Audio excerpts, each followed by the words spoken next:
All right, are we live? Are we live?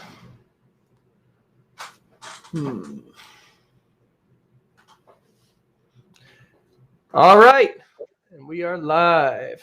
So, hello everyone, it's me, Mitch Murphy, the Redpill rapper on thoughtcrimes.ca. Welcome back to another episode, and we got a very special sponsor for today, and that sponsor is the Resistance. If you are tired of the government putting diapers on your face and controlling everything you see and do, buy a hoodie, man. Buy a hoodie from The Resistance. Just email theresistance144@protonmail.com, and you'll look like a cool, hippity-hop, cool alpha male like me. Now, we've got a very special guest today. Tell the people who you are, my man.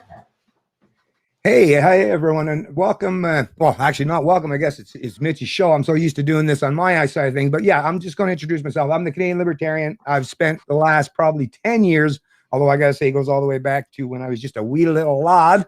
But yeah, freedom and liberty is something that's always been quite important to me. The biggest aspect that I would say that changed things for me was during the 2008 and 2012 presidential elections down in the U.S.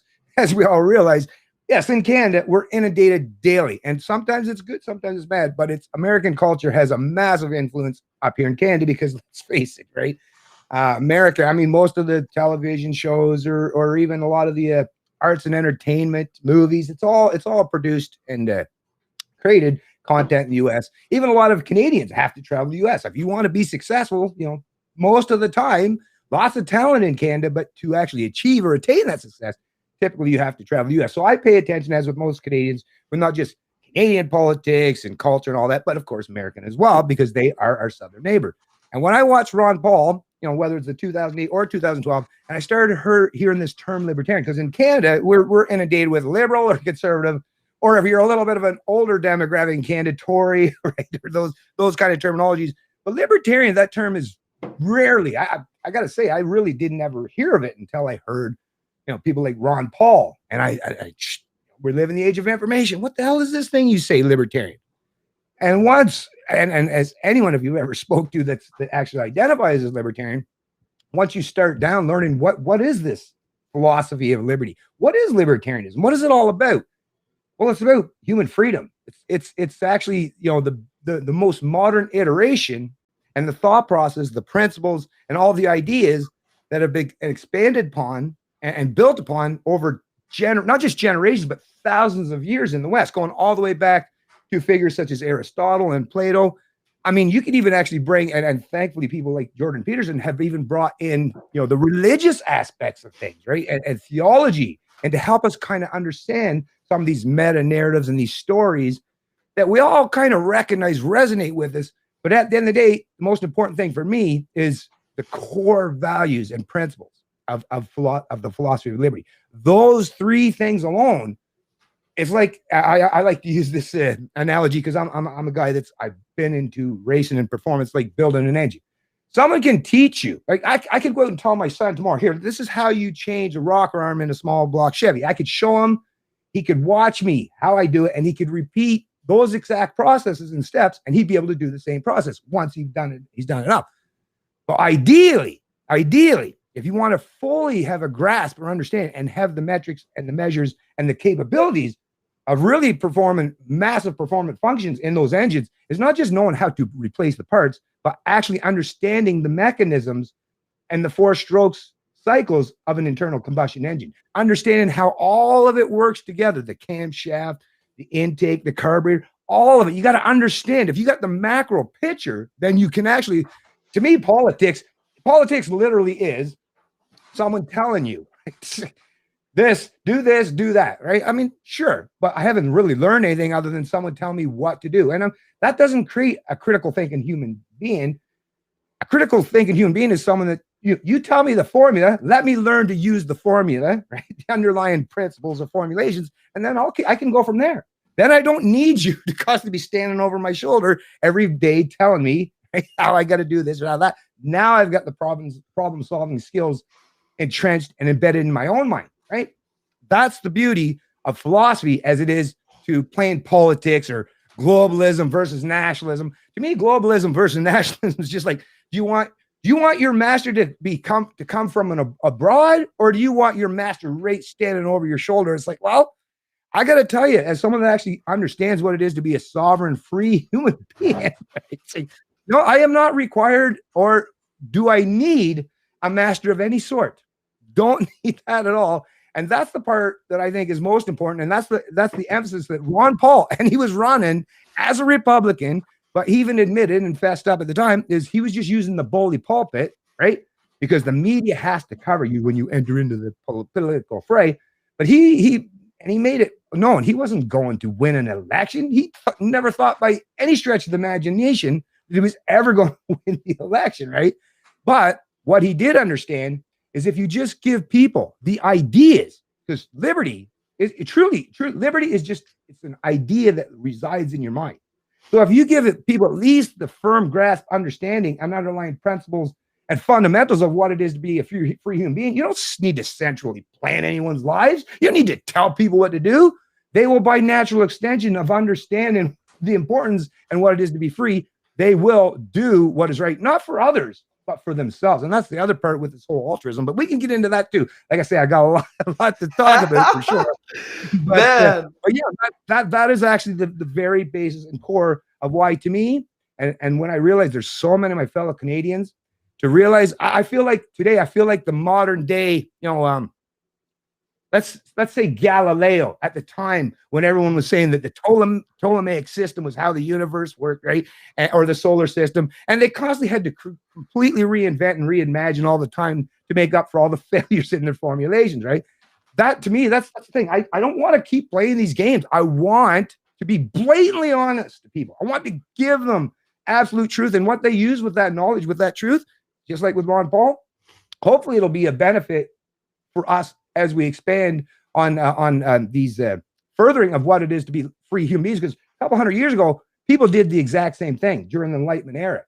And, it did take hold, and it did advance humanity, past the Dark Ages to a modern era that is much more freer than at some points in times in the past. But as we're seeing today, has been degraded. People have lost the ability to think critically about these issues. They've been inundated, indoctrinated. I mean, think about it. The fact that we have since the 1840s, and it's the same in the US and Canada. If you want to learn about the history of the education system, I'll just give you a name. Egerton, Ryerson, look back. They all went to Prussia, which is what today is considered modern Germany, in the 1840s to figure out ways to bring, an education system that was more conducive with industrial development, because it was the industrial age at the time.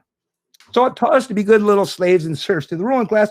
And we did gain and achieve some higher levels of skills. But of course, if you have to learn how to operate machinery, now you have to learn math. But it's still nothing in our education system from then until now has ever taught you to think critically or to even learn or understand what it is to be free, which tells you, if 100 years or a couple hundred years can go by and nobody's tweaked the narrative or the fact that if you're going to be educated, there should be something in there that tells you should be free, right? Mm-hmm. If that's absent or that's missing, I mean, you might speculate that, it was just omission. We just forgot to put that in there. But I would suggest it's done for a reason. And today in the information age, in the age where I, as a lowly nobody with a mic, a computer and a camera, can reach, ultimately, if I get the opportunity, billions of people. It's like, yeah, you better believe I'm going to take advantage of having the modern day Gutenberg press on steroids and use that to my advantage and to the advantages of many people who are willing to listen. Absolutely, man. Absolutely. Now, there's a lot there, and I want to ask you about a couple things you said. If you don't mind, I'm going to backtrack a little bit. You're like me. You're slugging the coffee over there. We're high energy around here today. I'm big time high energy. Yeah. I love it. Hey, maybe you should be that way too. Yeah, absolutely. Maybe you should take some pills and then you'll relax and vote for NDP, hey? But just to backtrack a little bit, because forgive me for my assumption, but it sounds like we're taking shots at Mark Friesen. No, what it is though, I mean, like I say, what it is even if I was standing, let's go back to my mechanic days. If I was standing on the back corner of the shop and I heard another guy that's doing a tutorial, or he's got an apprentice and he's teaching them like to put the parts on, but he's not actually teaching them like how these parts, I would still feel like nothing against the guy, but I would feel like probably a wise idea to teach them a little bit more than just to do what I say, right? That's all. No, I hear you. That's all I'm suggesting. It's not necessarily a personal attack or dig, but what I recognize is, I'm beholden in a democracy. I'm beholden to the mob, the majority. We all are, right? We live in a democracy, and to me, it's like, thanks for a few peeps. But I am at least somewhat appreciative that Mark Friesen and people like himself have come along finally, right? And they're talking about the politics, and starting to bring. But to me, once again, all they're doing is they're saying. It always comes back to me is you're just saying left versus right. You got to pick one or the other. And once again, to me, someone that's actually looking at the macro picture, right, and not looking, my team's got to beat your team, and that's how we win, right? That's like, to me, it's like, actually, even if my team wins, if my opponent's team loses, they're going to try, just by natural extension, that it's a zero-sum game that you're setting up. They're going to find a way to try to prevent or reverse that scenario at some point in time. I'm saying let's set up a scenario where we all win, where we're all not playing this zero-sum game. And if Mark's going around saying let's play the zero-sum game, nothing against the guy. It's just that he doesn't understand. He plays politics. I understand philosophy, right? I mean, I stay in my lane. I stay in the philosophical lane. Same with building engines. The things that I know I'm capable and competent in, I stay in my lane. But I also understand that the people out there today trying to punch way above their weight. And I get it. I get it's a personality thing. Everyone likes to have their 15 minutes of fame, right? I understand that. But if your goal, to me, I would ask, and I've actually talked to Mark in the past, if your goal, if your intention is to actually give people the semblance and understanding of what it is to be free, right? Then just tell them what the principles and what the formulation, what that is. And then stop telling, to me, I would never want to say, here, you need to go vote for this party or this party or this. Or this is, you have to pick globalism versus, once again, I treat people as adults, and I'm just going to give you, like I say, the principles, the formulation, and you know what? You develop those concepts in your mind, and you formulate what's best for you. That's what a libertarian is. We understand it's decentralized. I don't want to function in any system or setup or any party or any orthodoxy where we're all lined up as a collective, because it's much easier to take out a collective than a bunch of decentralized people. Right. So to me, no matter how you look at it, from the utilitarian aspect of it, from the principled aspect, from the just being free, playing politics, I've watched it play out over the course of my life. Not only have we never gained more freedom, we've actually lost more and more of those freedoms. So once again, it's a zero-sum game that I just don't want to play it. Yeah, I hear you, man. I hear you. And I've got a lot of love for Mark Friesen. And this is something that him and I touched on when he was on my show, is that there's a lot of us that are breaking away from the Conservative Party and the Liberal Party and these big parties that are all going in the same direction, and that it's okay that we're in different camps and we're going the same direction. And it's the difference between these kind of what you could call fringe parties and stuff like that, and the other ones that have similarities, like the NDP and the Liberals, are generally aligned. They're going the right direction. Is that we don't call each other names, which is amazing. We'll just talk about ideas, and it's a good time, and it's all good, and it's all love. Because I do actually agree with you, because I'm coming to this place where I'm shedding some of my old beliefs, to where I saw what was going on, and in my head I thought, oh, this is a left-wing problem. I better be a right-wing person to defeat the left-wing problem. And I'm coming to grips with this fact that if we don't get all liberty for all people, we're not going to have any liberty for anyone except people like Jagmeet Singh and Justin Trudeau and all these people. They're going to be free. Like Justin Trudeau just flew the Dominican Republic for his Christmas vacation, while they're, and he's eating cake while the rest of us are starving over here. Corona. So I'm over it. I'm over it as far as right wing, left wing, all this stuff. I just want to bring us all together under one banner. And this Libertarian Party of Canada, I never was that interested before, because my understanding was that they just want to get in power and then eliminate the government on day one. And everybody knows that doesn't work. But these guys have a real vision for phasing out the need for all these institutions, all these bureaucrats, all these pencil pushers, to where we won't need them because we don't need them. Yeah, it's really exciting. It is. And that's the thing. And if you haven't reached out yet, and Tim's a very generous man with his time. So if you haven't already, definitely reach out to Tim there, and he'll have a chat with you. And he'll even tell you the same things. That's what I actually like, I respect and admire about someone like Tim Mullen, is he is like a modern day version, a much younger version of the Ron Paul in Canada, in terms of he understands, and he'd tell you the same thing. If you're voting for the Libertarian Party thinking that your vote is going to change things, no. But we are here, what it is we recognize that most of our peers in Canada, they believe in the political process, right? So, right, you have to have that as an option, right? If you want freedom, you got to at least have that as an option on your ballot, right? But as he would recognize, and what I would suggest to you now, is the reason why voting is never going to work, and and he's admitted this, we've talked about, most libertarians understand this, is politics is way downstream of culture. Even Mark Friesen understands this. So until you've changed the culture, and what we recognize in Canada today with the 4.1 million, well, that was the number that was a couple of years ago, so who knows what the number is now, but with at least, could be upwards of 5 million Canadians who are actively on the dole of government, right? In some form or some fashion, some capacity.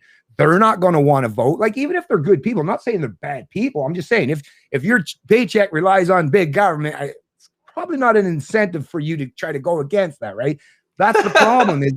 is we've set up a scenario and a situation. This happens in every country that's ever tried going down this path of using government, which is a representation of force of violence, as a means to an end. Is, of course, the minute somebody says, I'm willing to pick up the proverbial or the invisible gun in the room and point that to take away, some fruits of your labor or a portion of your income, or I use it to control or dictate how you live your life or see fit.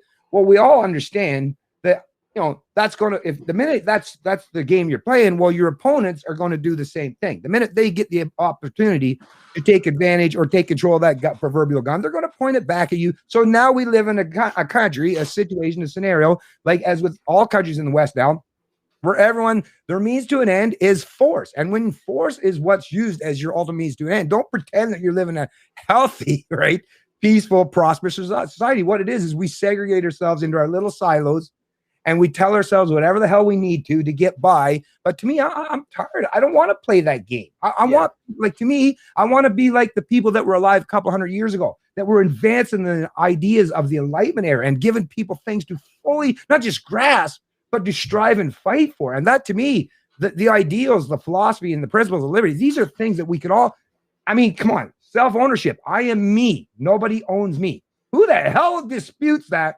Or saying, yeah, we don't want to support that, right? I haven't met anyone from the left or the right. And if I've ever presented that to them where they say, yeah, no, someone else should be able to own me. Nobody. So if you present the narrative properly, in its properly articulated form of what freedom is, you'll find that most people, if you actually talk to them and you present this philosophy, they'll be like, yeah, I agree. Yeah, I agree. So you'll find out people on the left, people on the right. The problem is if you play the left-right thing, you're automatically, it's just like Maple Leafs and Canadians having a conversation like, hey, who's the best team? Maple Leafs or Canadians? Well, you'll see that you'll never find any agreement. There will never be any. Right.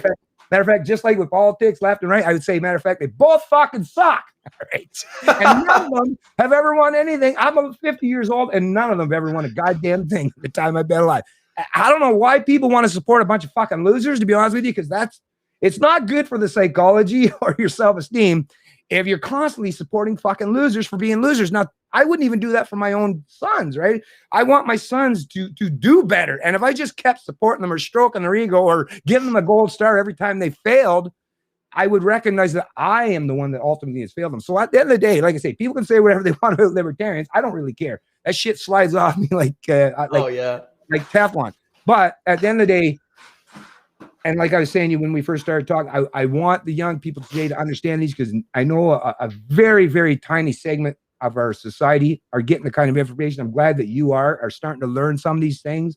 But to me, the most important thing I can do is just help expand upon and explain like the macro picture and the philosophy of liberty, and just let everyone else figure that out. And like you were saying earlier, how you kind of made your transition. There's an old saying that we libertarians that kind of say is, you go from a minarchist, which is believing in limited government, right, to it's about 6 months later and you're like, yeah, I'm a full-on anarchist. I don't believe in government. And what it is, it's not like there's any magic other than the fact that if I can't, like, okay, let me use this scenario, right?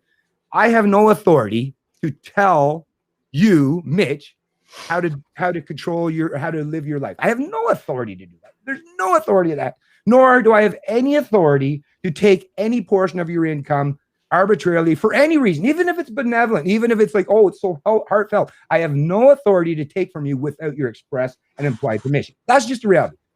And by the sheer fact that I don't have that, then it's impossible for me to delegate that responsibility to another human being. If I don't have that power or authority, then how in the hell can I give that to someone else by checking their name off on a box? You can't do it.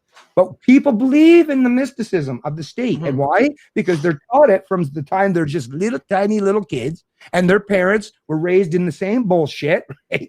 So it's horizontally enforced by their parents, by their aunts, their uncles. So as a kid, if you're raised in an environment where everyone's telling you that statism is legit, right? Authority is legit.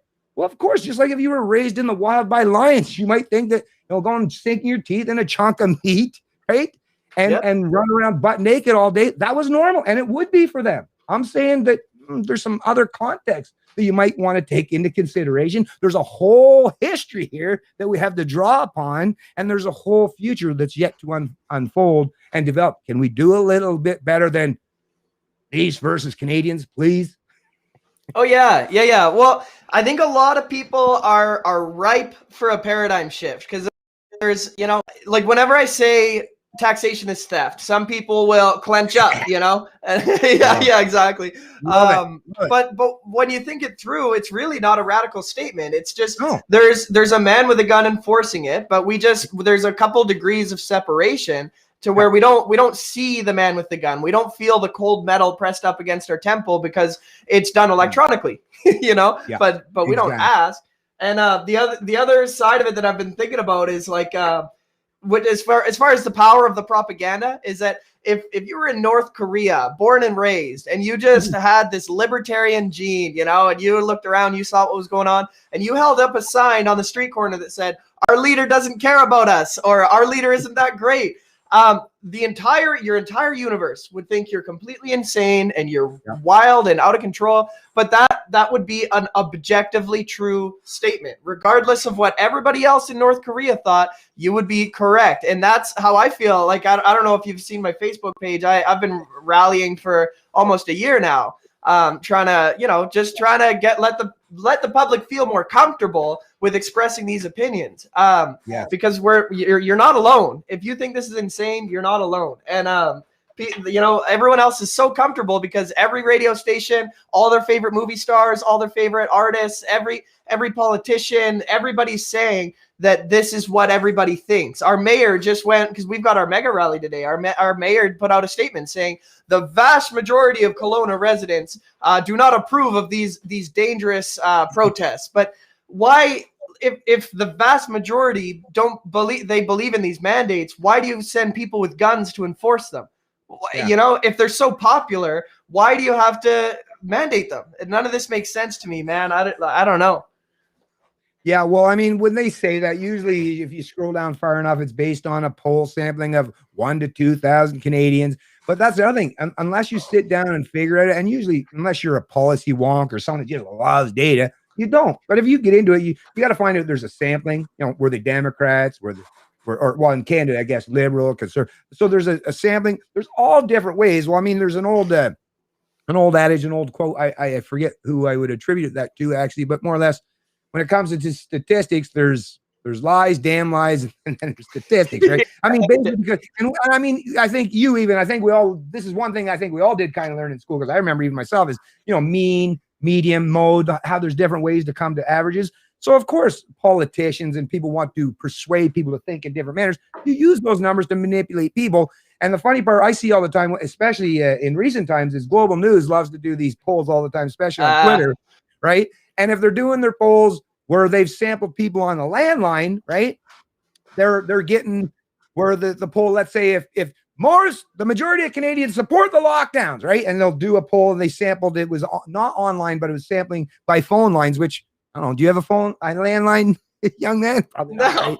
The kind of people that still have old landlines probably tend to, skew a little bit older in the demographic, right? So that's the thing. But then if you look at the online sampling, which does have a more representative of maybe younger people, because more younger people are going to be conducive with being online, you see it's the flip side. And I've seen that. I've captured it. I've screenshot so many times where it actually, the majority of the polls, and I'm saying not just 1,000, but some of these online polls can skew up to 5, 6, 7. I've seen them 8 or 9,000. So even I would say that's a larger sampling than a 1 or 2,000.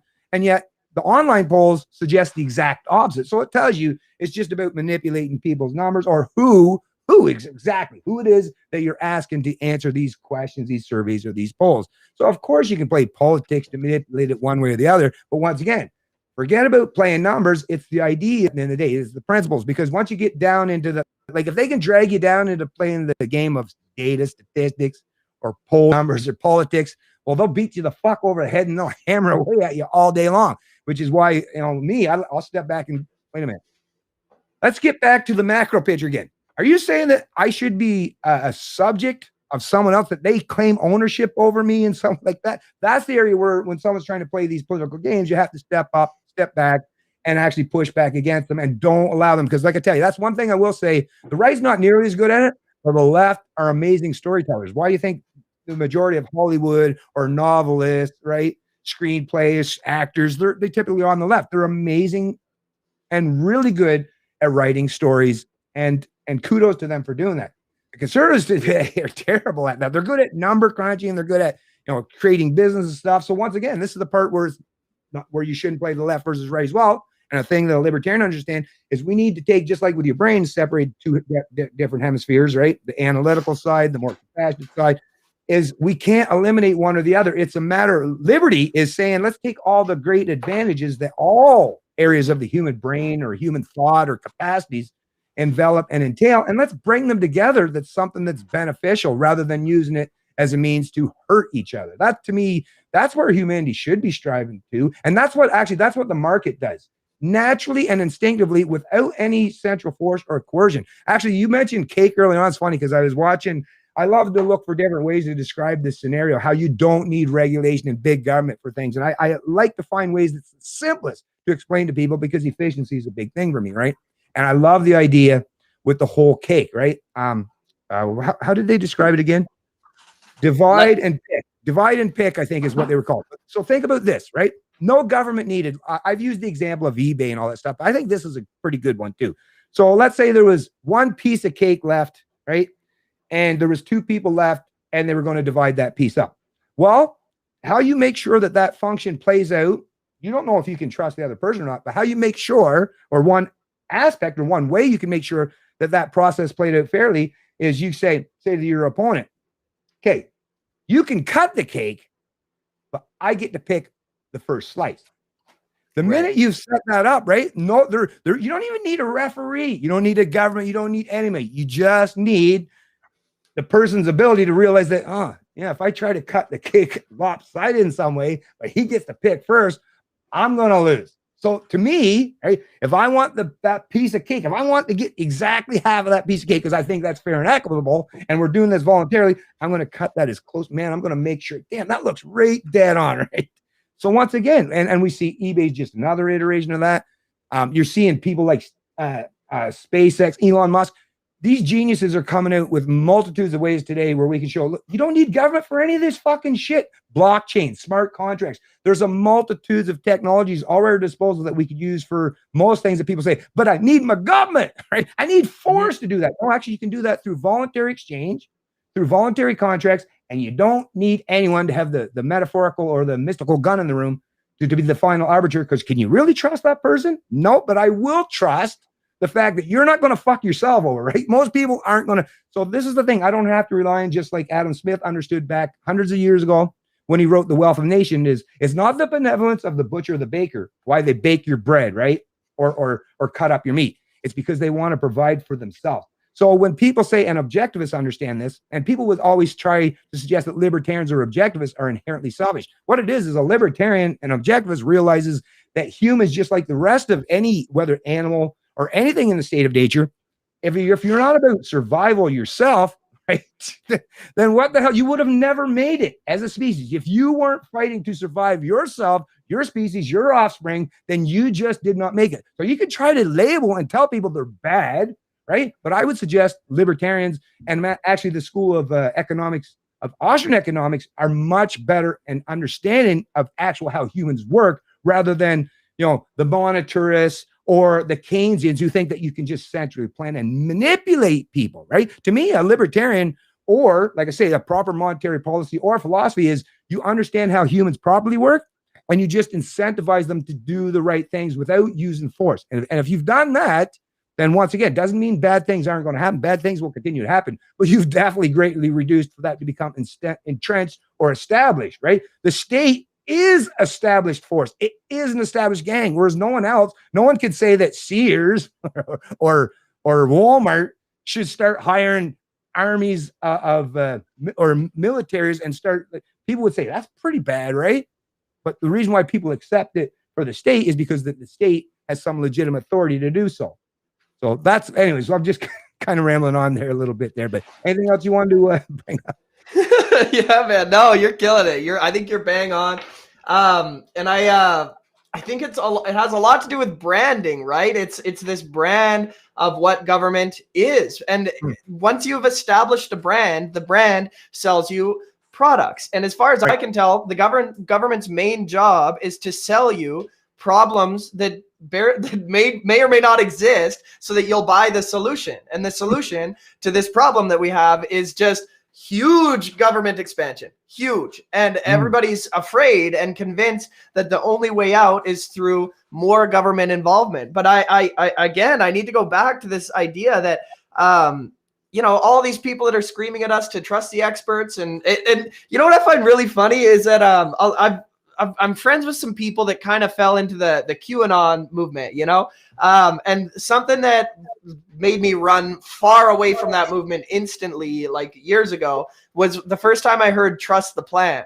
I heard them say that's a big QAnon phrase, right? Is trust the plan, and I thought, you guys are crazy. I don't trust the plan. I'm not falling for this one. This is a psyop, and so I think that's a mistake. And it's no hate to those people. A lot of those people are my friends, and I love them, and it's all good. But I see the exact same thing on the other side. Trust the science, trust the experts. They're not giving me any actual data or information. They're just saying you need to have blind faith in this institution and in these people that you didn't vote for, and you need to just trust them. And it's a big mistake. It's a big mistake because some of these people stand to gain, and maybe it's just in their own personal career that they stand to gain the credit for saving all these people, or maybe they have investments in big business, or maybe that's where they get their party donations. It's very obvious to me, and it's the same thing with these QAnon people. They want you to trust the plan because they want you to vote for Trump, and they want you to click on their videos. And it's and to me, it's just very obvious that if you're able to just break away from all these different narratives, you'll see that we require liberation. And if the experts tell us to do things that make sense, we'll do them. People aren't dumb, people don't have a lot of faith in the general public, but it drives me crazy because they sound, when I hear people say things like the general public is too stupid to govern themselves, I think, man, I bet you that's exactly how they talk in the, but yet they're smart enough to vote for the right people, right? Yeah, absolutely. But I bet you that's exactly how they talk when they meet up for the Global Economic Forum, or they have these, what is it, the Bilderberg or whatever, where they all meet up and all the world leaders, all the banks. I bet you that's how they talk in theirs. Oh, these people are so stupid. We better get some more control over them. And I'm not buying it. Not for a minute, man. I got to tell you, Mitch, trust me, as someone that was born and raised, and luckily because of my being one of the older Gen Xers and still having a real good, first of all, the boomers are a lot closer to me because I'm one of the older gen, and I've known the silent generation and the greatest generation. I've had a substantial portion of my life where I've watched all this. And let me tell you, both from the right and the left were the same people that when I was growing up were the ideologues that were telling me, whether I was going to church. And even as a young man, I would challenge some of the things that was said by, the preachers and stuff at the church, because I was an inquisitive young man. I've just always been that kind of person, right? I think my dad probably played a role in that. But anyways, and it was always just sit down, shut up, and don't question anything. And what you're hearing today, and these people, they got disenfranchised with the faith. They got older, and now they've created their own quasi-religion, and now it's the state has taken their place, right? So now they can more formulate that better to their student, to their liking, rather than just, because if you read from the Bible, there's these uncomfortable parts that they have to actually acknowledge, right? That might not align with their goals, right? So this is what it is. It's the same thing of it's just do as I say, right? Don't think critically about this stuff. Keep the faith. Just trust the plan. And like I say, and even there's some people even in my own family, I'll even say, kind of had a little bit of a little faith in some of the QAnon guys and stuff. And I point out even people in my own personal circle that, it's vitally more important that you don't, and I get it, but what it is we all want to belong. That's just the truth of the matter is we all want to belong to some kind of collective, some group. That's why, the authoritarians, they realize, because they understand the history of psychology, of philosophy. The people that are truly manipulating things, some of them, they're not stupid like other people. Yes, they're quite intelligent and they understand how to manipulate, the psychology of the masses and the mind. So they know how this works, and they know that resonates with people, and that's how they keep us all divided once again. But to me, it's uncomfortable. I realize that people get upset with me, and I'm going to continue to do it. Is I'd rather you be mad at me for squashing some mystical concept that's still resonating or residing in your mind. I'd rather you get mad at me for pointing out that that's terrible, because at the end of the day, even once you've got beyond the fact that I pissed you off, but you're much better off. Your mind now is thinking much more clearly. And if that's a benefit or consequence, then get pissed off at me for doing that. I don't really care at the end of the day, right? But that's kind of what I do. That's where I go. That's why I used to be like even when I was, let me just mention this too. Not only did I support the PBC, I was a founding member, right? Oh, really? Great. Yeah. I still got my little certificate. I was a founding member. I was one of the people that get out there early and supporting them. And what it is I don't believe in politics, but I wanted to get out there to see if we can do this thing where you can get people actually starting to think critically. And they were presenting Maxime as a bit of a libertarian and had libertarian leanings. And I was like, okay, Ron Paul, get that word out there, libertarian. But what I realized, and I mean, I interviewed, if you look through my YouTube channel, I've got about 1,200 plus videos on there. But if you watch just during the whole PPC run, you'll see I interviewed probably a dozen or more candidates, supporters. I mean, like I say, I was a founding member. I donated I did everything to help support the party. And it seemed like, and all my videos at that time, all in the thousands and thousands and thousands of views, every one of them. Once the vote was gone, once Max I've never had anyone barely ever talk to me or reach out to me again. I think what it was at the end of the day, and I know people get uncomfortable, they don't like, but you know what? I'm going to tell the truth, whether people don't like it or not. I think what it is, it was an opportunity that they realized, because even when Maxime was running under the Conservative Party, how he supposedly lost to Andrew Scheer, that 1% difference, was there were people that, and there are people out west in Alberta and places who do identify as libertarian, and they figured that it was the libertarians that were mostly, and this limited government conservatives were the ones that supported Maxime, and then the dairy cartel and those people were more big government status is what gave Scheer his win over him. So I thought, well, okay, if there's libertarian here, but at the end of the day, I think Maxime, and I don't doubt him, maybe some aspect of him, is a little bit libertarian leaning, but at the same time, I mean, why would you focus and emphasize more conservatism than libertarian? Because to me, I mean, if you're just trying to, and even when you listen to him talk, although I just kept swiping that or putting that on the rug and thinking maybe he's just trying to reach out to the conservatives because there's more conservatives than, but it was constantly focusing on conservatism and conservatism and conservatism and conservatism, and not really talking too much about libertarianism. And then once again, as soon as the vote was done, nobody, not just Maxime, but none of these people want to have anything to do with me anymore. Mm-hmm. So to me, it's like, if you understand, like in the hierarchy of things, like philosophy is here, right? Culture, politics is way down here. You fucks are playing politics down here, but you're willing to forgo and completely now ignore the people that are way up here in terms of the hierarchy of understanding how freedom works. Well, if you think you can bring that to fruition, you bring your new little liberty without using this part that's really important. It's like, good luck with that. Go ahead. You play but I'll tell you, I will never, and I've told Mark knows this, and everyone in that party knows, I will never again. You showed everyone, and like I say, opportunism. Okay. You won, you benefit, whatever, but you're going to lose just like me and just like the rest of anyone that cares about freedom by throwing libertarians under the bus, or pretend that we're just too extreme or on the fringe by actually being the only people that are willing to be completely honest. I mean, if we're going to be thrown on the bus by people that are supposed to be on our side, it creates a massive trust issue, right? And once you've created that kind of trust issue, then where do you go from there? Which is why I'm back to, once again, what I've always been all along is fuck the politics. I mean, Libertarian Party, if I ever go vote again, it will definitely be for the Libertarian Party, but it will not be to get any political power or status or position, of course, because that's not the case. it will be only to support someone that's willing to go out there and say the things that rightfully and desperately need to be said. That's all it's going to come back to me at the end of the day. And just like Tim Owen, don't expect we're going to win any kind of election by a landslide anytime soon. But if we're at least telling people the truth, once people have actually heard the truth, they'll never be able to forget or deny that they did. Absolutely, man. Absolutely. And something that I've noticed with a lot of these, people that will call themselves libertarian and stuff like that. And, I should clarify that I'm still getting more familiarized with the Canadian, parties and the different people and that kind of stuff. So I don't want this to sound like I'm throwing shade at anybody, but I've noticed with guys like Ben Shapiro and guys like Steven Crowder and these right-wing commentators, they're authoritarian. They want to control your life just as much as Alexandria Ocasio-Cortez. They want to do that. But as soon as they get a tough question, I'm a libertarian on this subject. I love libertarian, because they like to have that libertarian club to beat you over the head with as soon as they get a tough question. And it's really convenient. It's really convenient. But don't you like how the left now has gone all libertarian, where, if it's a private company like a social media platform, they're all libertarian now.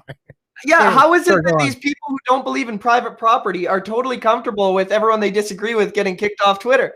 I find it just incredible, man. And that is something that has been so hard for me over this last year, is realizing that the principles that I hold, I thought were fundamentals to the vast majority of people in this country. And they're not. They are not even close. This idea that the answer to bad speech is more speech, this idea that freedom should come before security, these ideas are not accepted, and they're actually hated. And I had someone call me a cockroach today, because our one of our local media hack papers, they put out an article about I think it was something to do with overdoses on the rise, and I put a little comment on there, because I try to show the other side on these public forums, because it's important, without being too much of a keyboard warrior, right? But I said, do you still think we're selfish for protesting? And one I got a bunch of likes, but one person commented yes, and another person said, yes, you are a cockroach of this country. You should go back to under the rug where you came from, or something. And man, I just thought, like, a relentless big government propaganda campaign that has convinced you to refer to your countrymen as vermin, bugs, cockroaches. Where have I heard of this one before? That's weird. People think we're very dramatic for making that comparison, but I don't think it's dramatic at all. I really don't. I don't think any of this is an accident, that we're being viewed as the other. I don't at all, and I don't know what's going to happen. Right? I try not to be too alarmist, but I don't know, man. I'm seeing a lot of trends, and I sure don't like where we're going. But I guess the best hope for the libertarians is that it gets a lot worse, isn't it? That probably is the best hope. Well, that's the unfortunate thing. Well, because we understand how humans actually incentivize themselves, right? Is right now there's just too many people that can kind of skirt and forget about all the terrible things that are happening, because it's not happening personally, because they've made the measurement, right? Whereas if I just conform, if I just go along to get along, I can somehow escape this. But what they're not thinking of is, once again, it's all this short-term thinking where, yes, but just like historical context of, whether you're talking about Nazi Germany or under Stalin's Russia, right? Is first they come for, of course, they're going to go for the low-hanging fruit. They're going to go for the people who that they're going to be able to target more easily or more readily, where people like say, yeah, go after them. But just like even some of the people on the left today are starting to get canceled a little bit themselves, they're starting to realize that shit. That's the thing with these ideologies. If I'm not perfect in every way, I'm possibly susceptible to this as well, which is why, once again, it comes back to the end of the day, is who cares what side you align with, is just principles. Principles have to matter. And principles mean freedom of speech. It means allow people to say things. And that's the other thing that drives me nuts when you're talking about this, like the freedom of speech and the experts you mentioned earlier. Isn't that wild? Like CBC, a $1 billion+ organization that's got its tentacles over the entire country, right? It can bring on a panel of 3 or 4 people of experts, but yet not one of them would be willing to ever bring someone like myself on to challenge their experts, which tells you, I mean, if these people are truly experts and I'm just a lowly layman nobody, I mean, the best fucking way to make me look stupid, you want to make libertarians look stupid, just bring me on, right? Why? Because if they brought me on, they'd never be able to. What it is their shit only works is if nobody else can actually listen to what I have to say. That's the only way it works is if you can literally say, you can't see him, you can't hear him, he doesn't exist. Well, experts? Really though? Come on. I mean, how really expert can you be if you're scared of anyone that might challenge you? To me, that's weird. And I got to tell you, from someone that comes from a competitive background in power sports and cars, I love a good challenge. Matter of fact, the only thing that's ever improved my skills at any time is if someone has beat me or been superior to me in some way, because like, oh, can I learn? Someone's done something there that always they've figured out something better than me. Maybe I can learn and try to adopt it. And I've never been resentful. That's another thing. I feel more American in this way than I do with my fellow Canadians. I hate to say this, but I don't feel resentment for people who are successful. I actually look up and I strive and hope that, is there a possible way that I can possibly attain? Well, as long as they've attained it, through voluntary means, I look and I strive for that. But I do recognize there's a substantial portion of people in our country. And it's not just in terms of success, but look at how many people today, in terms of people who are traveling. Now, I'm all for like pointing out the hypocrites that are saying, oh, nobody's allowed to travel, but they're on vacation. I'm all for pointing out the hypocrisy, but I'm not going to be targeting people for wanting to go and live their life freely. You do your thing. You do you. It is not up to me to control or dictate what you do. But what you're seeing today, the response, and it does seem to predominantly be coming from people who would identify on the left today, is this, once again, resentment, envy. Oh, how dare you go do that? I'm stuck in my house. I'm following the rules. You have to. So once again, it's like, okay, you're being a good little conformist to your master, but I'd say that that's your own failure. Don't get mad at someone else who actually has the willingness to stand in defiance and in defense of their freedom. Don't tear them down because they're willing to do so. Matter of fact, by them showing they're willing to do so, maybe you should embolden yourself a little bit to step up to join them rather than to try to tear them down. Because at the end of the day, don't you want to be free? Don't be so opportunistic because you might perceive that person as the other, or maybe someone on an ideological perspective or a different or other side than you. Just recognize that freedom is something we all require. That's like, to me, that's the part that drives me nuts. Stop playing the left, right. Freedom is something we all require and we should all demand. Absolutely. And these people, I don't know if you've watched my video. It's called When Kelowna Health Experts Attack. It's yeah, I have watched a couple, and I got to say, just before you even continue on there, I just got to say, really impressed with you so far. And hopefully I'll see you grow in your channel and your reach, because like I say, to me, us older folks, I'm going to try doing my best for as long as I can. But, this is the thing. And I see that the boomers failed so miserably in this regard of the passing of the torch of that's how you embolden and inspire your kids, your grandkids, is to treat them as adults and, give them, like I say, just like with my sons, I give them the skills on life, and you do you. And, it's proved to be so beneficial to them. They're very independent, to the point sometimes where it's like, we even get it, but that's good. I want independence. I want critical thought. I want them to not be conforming, to be holding to what I say. Even if I acknowledge that, I want them to challenge me based on the fact, and they do that on a regular basis because I've taught them that. And that's what I think, people need to do today, is stop looking for conformity, especially when you're talking about conformity to the state or from top-down authoritarianism. Don't get mad at the people who are striving or trying to figure things out and are at the very least looking to make freedom as the emphasis for what they're doing. You might not like what they're doing, but at the very least, you should appreciate and respect someone that's at least trying to bring freedom to the table, because once again, you are an exact person that will benefit as a consequence of more individual freedom. Yeah, man. And I appreciate your kind words. It definitely means a lot. Not to get too soft on you people today, you know what I mean? But yeah. But these counter go ahead. These counter protesters and other people that get mad while they're driving by and stuff like that. As far as I can tell, they're so upset because these people have, nieces and nephews that learned to walk over this last year that they haven't seen. And they have elderly parents and relatives that they have allowed to die in isolation. And these are harsh words. And so I'm sorry if I'm hurting anyone's feelings, but that they have done that for the greater good of the collective. And they see me and my friends out there yelling at traffic, woo, don't tread on me, liberty over medical tyranny. We're shouting at the sky and we're having fun. and they're so mad. And if the listeners watch that video, you'll see how mad they get. It's insane. Well, but it really.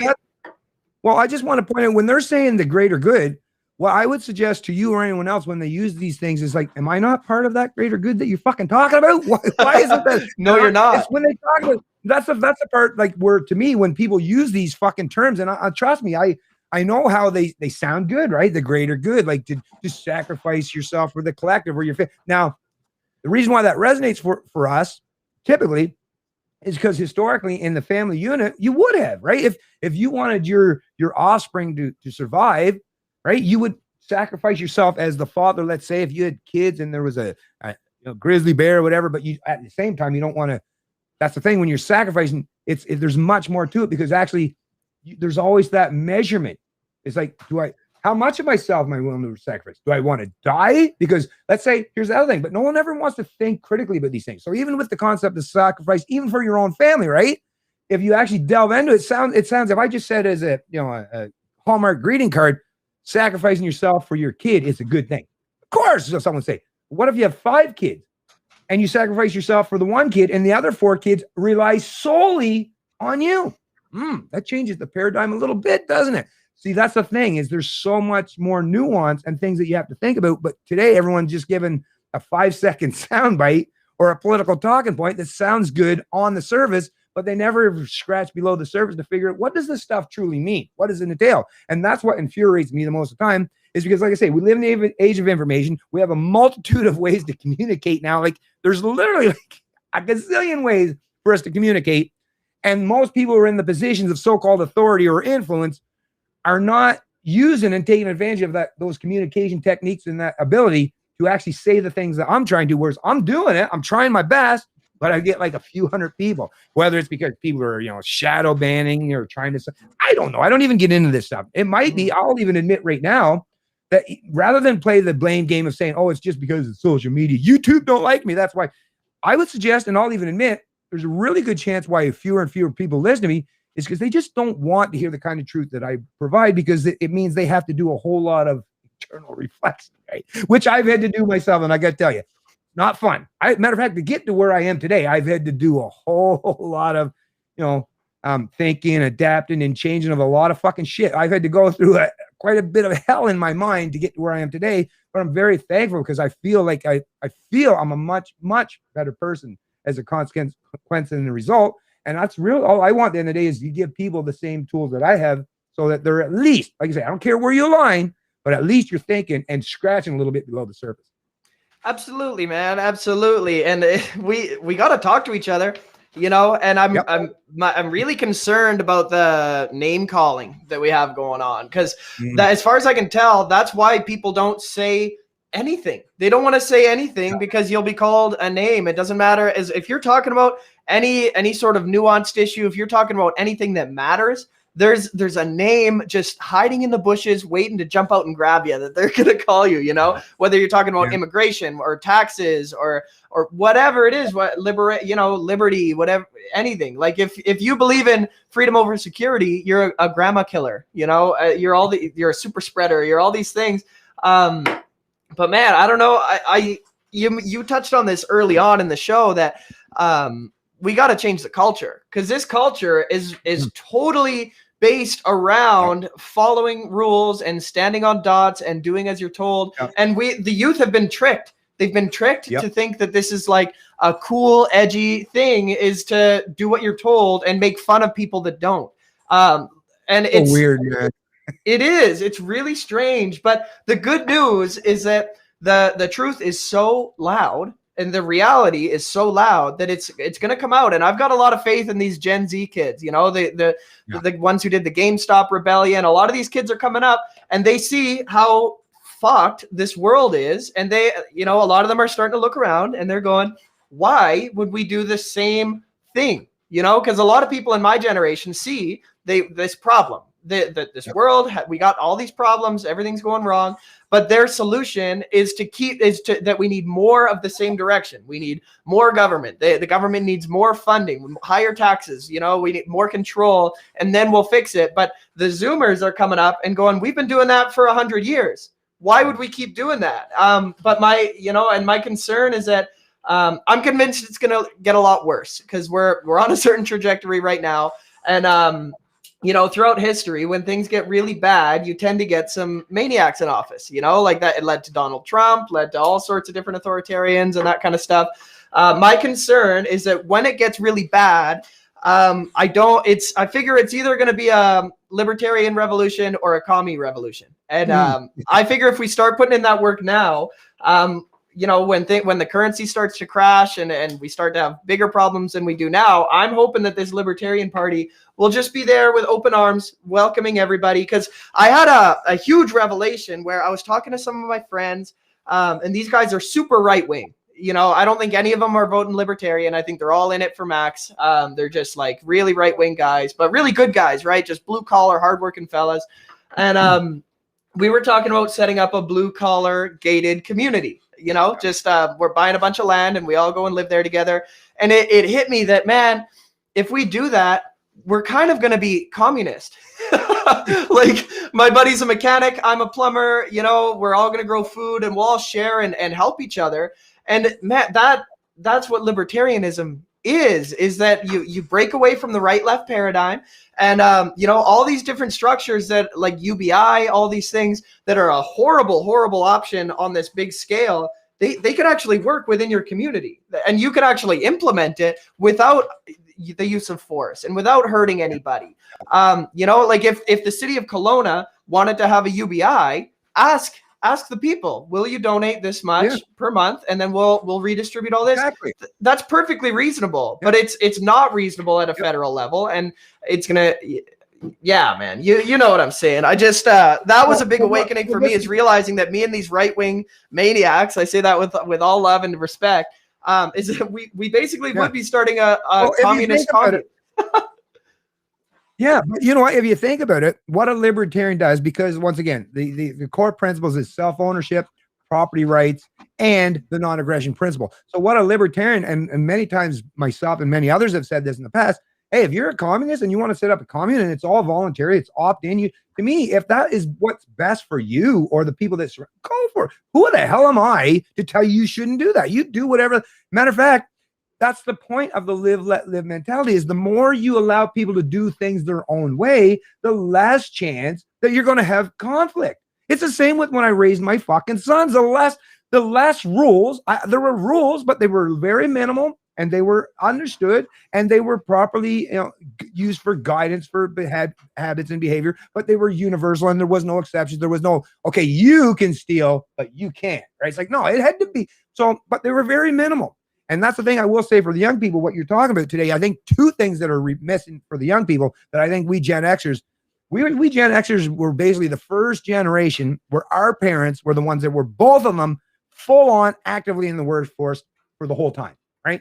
It started out in the greatest generation because the going to World War I stuff where they first started putting women and then all that stuff. But it was boomers after the World War II was over. It was the boomers that had that time.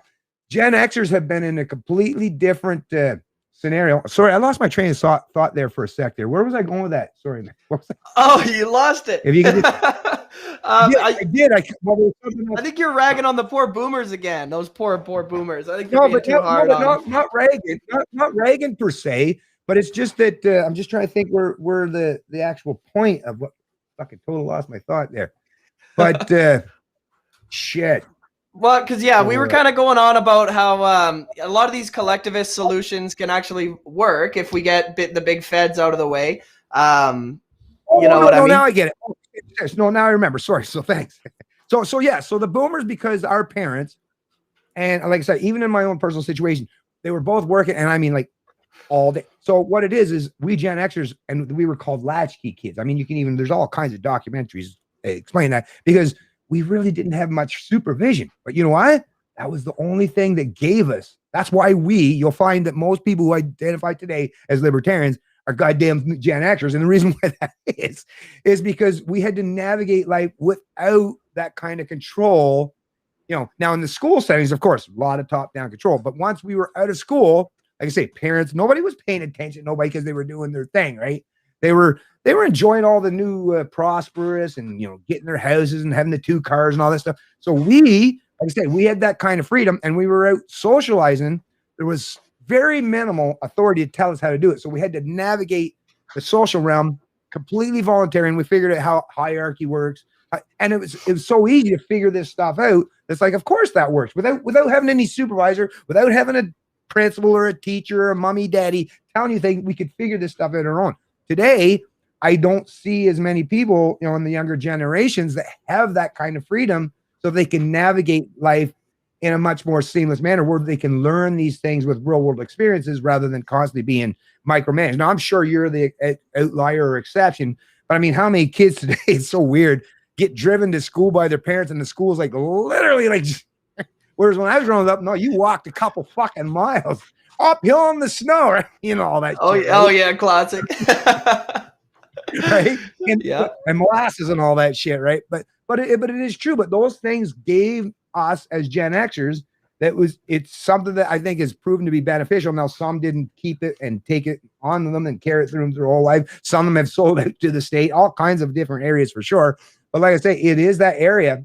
People, I think all people, if they want to learn things properly, right, in terms of problem solving, have to be given that ability to learn on their own. Today, though, everything's about top-down micromanaging, which is why, you know, you millennials or even the Gen Zers, no wonder you feel so suffocated and fucking. I gotta tell you, I'm very thankful that I grew up at the time I did, and which is why for my sons, like I've always made it an emphasis and a point to give them as much freedom as humanly possible, because I realize that is so important, not just for their psychology, but for them to learn how to properly socialize with people and stuff, right? So anyways, I know I kind of went on a ramble there, but I think it's important for younger people to have some, you need to find some areas, and I don't know where you're going to do it because I'm not a young man myself anymore, but you need to find some ways where you folks can get together and navigate through life. Now, you're a little bit older, so you probably, you know, maybe help some of the younger people, but even when you're talking about your culture, you're a rapper.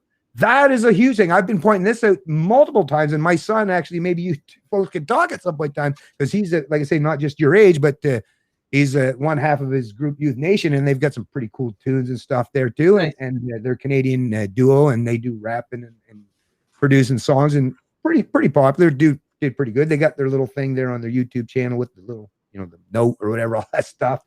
But what are they called for people to type in? Youth Nation. Youth Nation. Youth Nation. Yeah. All right. Yeah. And they'll come up. The only thing that'll come up before them is there's this Youth of the Nation, this song that was real popular that trended. But then you'll see where they're an actual dual group. And then off to the side, you'll see where it shows their little, their little music note or whatever. Treble clef, I think is what it is or whatever. But anyways, like I say, so back to the culture is, yes, you folks, especially in the younger demographics like yourself, millennials, definitely get out there and help as many of the fellow young people, because that is truly what's going to shift and affect the culture, is writing music. You know, I mean, think about it. I know Gen Xers, like because we didn't have the parents to give as much guidance, not only did we learn like out there in the social realm, but also movies, music, television, right? Everything. And I got to tell you, fortunately for me in the 70s and 80s in particular, it was a lot of counter culture and rebellious culture, which teaches you to stand up against the man, right? And that was great. That was great. But today it's like, it's so weird to have the culture. And I'm so pleased to see someone like Tom McDonald or isn't it great? Right? Yeah, awesome. Because like I've been saying, this is what we need, folks. You want to help a whole lot of young people? Tom McDonald will probably have more of an effect in turning people towards libertarianism than even I will. And kudos to him. I'm not going to be resentful. I'm not going to be negative. I'm going to say thank you, Tom. Matter of fact, I have sent a message to him. I'm sure the guy is really, really busy. Probably not going to be worried about reaching out to the Canadian Libertarian anytime soon, right? But I'm looking to reach out to anybody out there that's part of the cultural drivers, like I say, movies, music, television, arts, and entertainment, because these are the things that truly do drive our cultures. And we need people that are not, railing, saying, suck up to the man. Like, what the fuck kind of message is that? Yeah. Right? Virtue signal your conformity.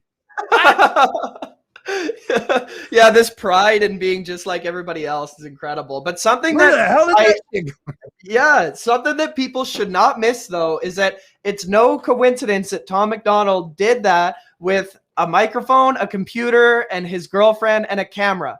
It's no coincidence because this general movement that's mainstream is funded by banks, pharma, big party government, big corporate interest. It's all a big lie to make you think it's cool to do as you're told. And like you can, people call me Mr. Conspiracy Theorist, right? But that is true. That is true. There's a restaurant in I believe it's Mirror, Alberta, called the Whistle Bell. Yeah. I gotta look up the proper name so that I can the Whistler or something. Yeah, there was something up there. Yeah. I remember got it just down here. So it is the Whistle Stop Cafe. Their PayPal account was shut down because they're open. PayPal shut down their account because they're letting people come in and eat. And I'm a plumber, right? I was working in Costco yesterday, and these motherfuckers not only are they open, you can sit down and take your muzzle off and eat a hot dog dipped in corn syrup in Costco. And it's insane. While these guys are just trying to make a living. They're just trying to make a living. And not only is the government sending RCMP to harass them, PayPal shut down their account so people can't help them. Like people need to wake up and realize how deep this goes. The reason, but people are so hungry for the message that Tom McDonald has. Yeah. But he has to do it alone with his girlfriend and a camera and a microphone. And man, that guy is a real hero. I think he's going to make a big impact. And it's my dream to do something similar. The problem is that I'm a much better talk show host than I am a rapper, I think. Hey, listen, just like with everything, you started, even my son, I got to tell you, he was not naturally born or gifted. One thing I did notice early on is he's got the flow. Like certain people have an internal tempo that's much easier. You know what I mean? And so other people kind of got to work at it. But even with him, he definitely, even because he raps and he sings as well. And, the singing part of the rapping, the tempo and stuff was always pretty good. But, as with anything, if you work hard enough at it, some people are naturally inclined, they're going to have an automatic benefit for you. But the hardworking people can sometimes and oftentimes make up for that just by putting in effort. So don't sell yourself short. Don't think that just because you weren't naturally gifted, because trust me, there's still many areas and opportunities for people like yourself.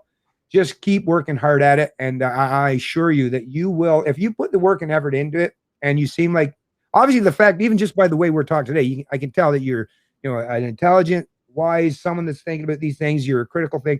So you already got the tools as far as I'm concerned. It's just a matter of you might have to, but whether maybe the rapid career is going to be what you're going to focus on. Of course, that's all up to you. But just know that don't sell yourself short in any stretch, even if you don't think right now that you're going to, because it's really difficult. My son, I mean, he did really good at certain point in times, then he dropped off. And it is hard. Listen, it's really difficult. Actually, it's the times. Actually, I think the most difficult time my son had is when he had his actual YouTube gaming channel, because he did the whole. He had the silver play button. He had at one point there is 146,000 subscribers, and this was way back earlier on when not too many Canadians had even anything remotely resembling that. Like I say, he got his. But then after algorithms changed all this stuff, and then that downward slide, and if you're not. So it can be really hard on the head when you're playing this thing of appealing to the populace and popular, whether it's culture or music or arts or entertainment. It is hard, but it's also the thing that I think develops and adopts people like yourself or my son's mindset, where you build up that resilience and that rigidity where you don't mind if you falter or fail from time to time, because you realize it's a learning experience. And that's what my son has taken. And I hope you take that away from all this stuff. All your failures are all going to be some way, as long as you're observant of them and willing to use these things, and figure out, okay, this is where I need to improve. This is what I need to do better. And as long as you do that, trust me, the sky's the limit for you, man. Like, don't sell yourself short by any stretch of the imagination, whether you're talking about your rapping career or whether you're talking about, deal with politics or philosophy. Yeah, thanks, man. And yeah, it's funny because with this, the cancer culture that we're living in right now, we're kind of being trained and taught to believe that if you misstep or you make a mistake or something like that, that you are that mistake for the rest of your life. And I've never believed in that. I've never believed in that ever. Not for a minute. I believe, people are change and they're fluid and they grow and then they get worse and then they get better again. And I just love I love this. I'm on a radio network. It's called the Jack Clausen Radio Network. Nice. And I love it. I love this network because it's full of wild, crazy people like me that sometimes will, you know, some of the people on that network will hold a belief and then they'll flip and they'll go the other direction and then they'll argue for the other one. And it's all good. And I think that at the end of the day, for me, I just do whatever I want. I'm not, you know, I do anything I want and I just, whatever is fun, whatever is, you know, is going good, we do that. And I wish more people would do that. So many people are stuck in this like 9 to 5 thing where they go home and they fall asleep in front of Netflix and then they wake up. And I've been in those slumps too, but people are going to spend their whole lives like that if they don't wake up, you know, because there's so much in this life for us to do. And this mob has people way too scared. This mob has people way too scared to speak up. But, you know, more people are going to do it because the truth is loud, you know? Yeah, I'm just, there was a couple things I wanted to make sure I covered before we tie this up here. Yeah, so there was one other thing, and once again, not picking on Mark Friesen, just to try to help clarify things for your audience in particular. So it's not attack towards Mark Friesen, it's just to help expand and maybe offer a different perspective on this. So around the 1930 mark of your video with Mark Friesen, he said that globalism is the root of all problems. Well, I would suggest that globalism is no different than the problem that actually we have dealing with, and the reason why globalism and nationalism now is a problem is the belief in authority. Now, what you're saying is you shouldn't believe in the authority of the UN, right? Of the UN, the representatives of the UN, because they shouldn't have any arbitrary authority to dictate, control any aspect of your life. Well, I would suggest to Mark, well, just extrapolate and expand on that to suggest that there is no, you know, just like slavery, right? There is no such thing, right? I mean, as anyone having any claim of ownership over another human being, right? And that's the only thing that properly ended slavery wasn't by someone writing something on a piece of paper, a document. It was by people actually firmly grasp and understand that owning human beings is just, it's immoral. It's unethical. Right. It should never, and like, to me, it's like globalism versus nationalism is, once again, it's okay to have a master, but as long as that master, you know, carries the same flag as you, right? He's like, no, Mark, that's not how it works, man. And when I say this, but let me say this too, because I'm sure this might be something that, because I've had this as pushback against my thing too, is, oh yeah, what are you going to do? We're going to tear down the state where it's just going to be anarchism in the streets? Like, no, what I'm saying, once again, so I want to explain this again. I think I kind of touched down on it earlier, but I want to really expand on what I'm saying is, I just want to be honest. What people do with that honesty, I'm not saying, like, this is the thing that people, when people like myself say there's no such thing as legitimate government, the authority of the state is completely a fabrication in people's minds, and they've been tricked into believing that it's real. It's not. But it's not me saying that, okay, now we got to tear down the state and we just got to fucking, no, what it is at least if you understand that you're a slave, you're at least going to be thinking much more critically is how do you get out from being a slave, right? Well, it's not picking a different fucking master first and foremost.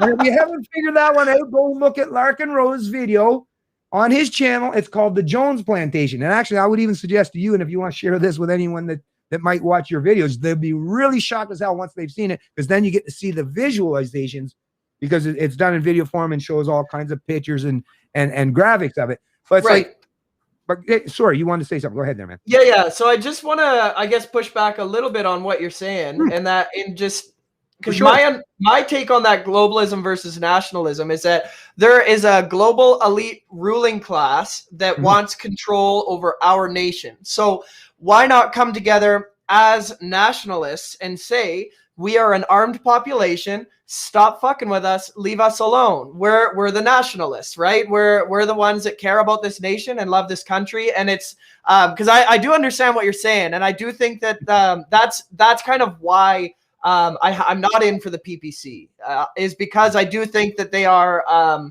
more authoritarian than the libertarians. I don't think that they're authoritarian, but more so than the libertarians is what I'm trying to say. But I do. They haven't had power either, right? Yeah, that's true, eh? But neither of the libertarians. True.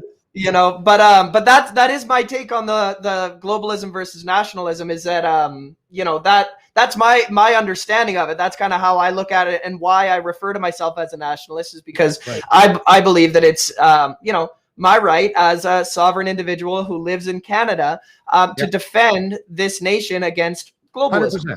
Yep, 100%.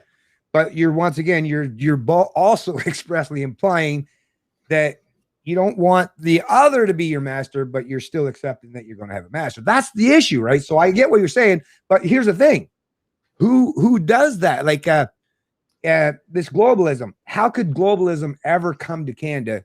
I mean, it can't unless the government of Canada actually aligns with and adopts it, which is actually what's taking place. So the nationalist government of Canada is actually adopting the globalist agenda of the UN. So like, I don't know how you square all those pegs, right? Round pegs, because like, then you have to work. And even if you voted in the conservative government or the PPC would have to see, they can say stuff because everyone, even the Libertarian Party, I'll even say this: when it comes to politics, anyone can say what they could do, what's the best recipe, what's the formula. But once you're in the position of government, right? That's the thing. Now you're part of government. Now you're foreign government. Well, now you have another almost 200 governments around the world. You have the United Nations. You're beholden to the contract that you're part of the United Nations Declaration. So it's like, really? Do you honestly think that you would literally have to upend, even if let's just create a fictional little construct that the PPC won next election, right? I don't even think Mark Friesen or even Maxime Bernier apparently haven't even taken the time to figure out what would it entail. Would it even be possible, right, to withdraw from all these agreements who have probably been already grandfathered in and made sure that it's going to, because there's a lot of people that are, have a lot of not just money, but personal reputation and interest at stake in making sure that we head towards that direction. I got to tell you, some very powerfully connected people. Just look at the Davos meetings that they have on a regular yearly basis to figure this out. So, like I say, it sounds good in theory that if we just get the right master in Canada, well, he'll be able to prevent us ever from being slaves. Like, it just once again, it's just none of it sounds good. Sounds good on the service. Totally get the service thing. But once again, I'm the kind of guy, I'll take your service stuff. I'll take whatever information you present to me. I'm going to dig I'm going to fucking layer that shit, right? Stack that up like a sandwich, like not a triple decker, a quad decker. But I mean, like, I'm taking the whole loaf, man. And I'm going to dissect everything. That's what I do. Whereas the crazy part today is like the guys that'll dissect all that stuff, analyze and all. Oh, we're just a bunch of nut bars, right? But the people will just take one little small sentence that, oh, that feels so good. Yeah, let's listen to these people. It's okay. Whatever. I'll keep showing. Well, that was the thing. See, in the philosophical realm or the intellectual realm, I don't have any way to prove anything yet. Whereas in the physical realm, what I used to be able to do when I would say, oh yeah, I'm pretty good at building engine stuff, is like, I don't have to rely on you trusting what I say. Is when I go to the track in the 1320 and we leave the fucking starting gate at the same time, and we're all timed digitally by an actual meter that determines who won the race. I can't manipulate that stuff. So I can prove, right? That's the thing. That's why I love not just individual competitive sports, because individual competitive sports shows me, am I truly being competent and what I bring to the table and stuff. But the fact that there's no way that you can deny, right? Just like who's more competent than the other. Whereas in the political realm, I mean, you just have to have the right language, the right rhetoric, or the right sales tactic, and you can convince people to believe some really crazy shit. That's a big problem for me. Okay, well, let me run this by you, because I do tend to agree with what you're saying, but a concern that I've had with the libertarians a little bit is that without a leader, right? Like if Tim Moen is president of Canada, if he makes it all the way to the top, because we're all aware that we need to fight globalism, and if Tim Moen, if all that he does is scraps regulation, especially like on day one, gets rid of it all, what stops these multinational corporations from enslaving us? If there's no nationalist mentality around government forces to stop it, what's in the way of that? That's an excellent question, because freeing the market means that, if you want to be beholden to the current establishment or the corporations that do run things. But that's the thing. The minute you've opened up, like let's say Tim Moen come in and he said, we're opening up the market entirely, taking all the regulations that control the economic market, and it's you do you, and whoever fails or succeeds, it's based on what you bring to the table and if people are willing to voluntarily use your service. Well, as we all recognize, that's the thing. We can argue against this stuff, but we all recognize that every time you go, I mean, when's the last time you went to consume a service or a product where you used a gun to get it, right? Right. probably been a while. Hey, first of all, don't answer that question. I don't want you to incriminate. just joking, of course. But you know what? You get what I'm saying, right? Is we all deal with each other on a daily basis voluntarily. We don't go around using force or violence. So what it is if you open the market, there'll be some people who will suffer in a free market, but those are beholden to the state apparatus or top-down authoritarianism as their means to an end. But the minute you've opened up the market, well, that means now now I can start a business. Whoa! Now there's no regulation, rules, restriction to impose or impede me from offering a better product or service to someone. And I guarantee you, what I will have an offer because of the fact that it'd be offered voluntarily. I'm not going to steal from you. I'm not going to compel the government to use my service. Oh, trust me, people prefer things that are more efficient, offered voluntarily. We all know this, right? Right. So freeing the market is just freeing the people. That's all it is. And the people that still want to gravitate towards authoritarianism, you'll never prevent that. But it's the only chance we have now. Freeing the market is like taking off the shackles. Like, well, I'm going to be much better to navigate in this space, no matter who the hell are my opponents, if my arms are untied, right? Yep. That's all. So all Tim was saying is like, freeing the market, reducing regulations or bureaucracy or red tape, not going to guarantee anything other than, well, at least you got a little bit more freedom to navigate in the space today and you're not shackled. I totally agree. And I was campaigning with Keith McIntyre out here. He was running for the Libertarians in Penticton, Okanagan riding. And a big part of the platform at that point was abolish ICBC, which is our communist insurance thing. But it's private in Alberta. And people would always come up and go, I paid way more in Alberta. Like the private corporations all got together in a smoky back room and decided that this is the minimum we'll charge and that kind of thing. But I like to hit back at these people and go, imagine if the state wasn't there to tell you that you have to buy it. They might have to do a better job for you to buy it. They might have to increase the value, right? Yeah. These people are insane, man. Well, like I say, the people 9 times out of 10, I actually have to say 10 times out of 10 to be honest with you, because I always like to leave the exception of the outlier because I know they exist. I can't say I've actually personally met them in my real life. I know they exist. But if you've ever been someone that, and I've been on both sides, so if you ever been, now you're young, but actually consider this is well, you haven't monetized it yet. But if you ever get into the point where you're actually a business owner, you'll see. As a matter of fact, that should be something that actually is if you're going to get any kind of education, I think a great form of your education is in terms of economics and you're going through school is not just learn what it is to be the employee, but to be the employer. Because once you've done that, you realize that because when people talk about businesses or corporation, as if they're incentivized to do all these terrible things. It's like, no, not unless they got government help. Because if you have nobody to help you, to back you up, or to force anyone to use your product or service, trust me, I've tried. It's like you have to. Matter of fact, as an employee, I've been an employee most times in my life, an employer less, way smaller percentage of the time. And as an employee, I'm actually back to now being an employee. And I got to tell you, it's much less stressful, less like I know my hours of work, right? I'm not the first one there, the last one to leave, which is what it is if you're the employer, right? It's just that people have never been on the other side of the fence or the other side of that green grass, right? That's what it is at the end of the day. So to me, it's like, I don't get too mad at the young people who are hating on corporations. What it is I just want to help express them that it's not the corporations per se. It's the fact that actually corporation, the very term corporation, is an act of legislation. So government has now turned businesses, prior to the term corporation come to exist as an act of legislation, a business was a business, right? If they failed or succeeded, it was because is whatever they offered is either they failed or, and there was no way that you could force anyone to bail them out.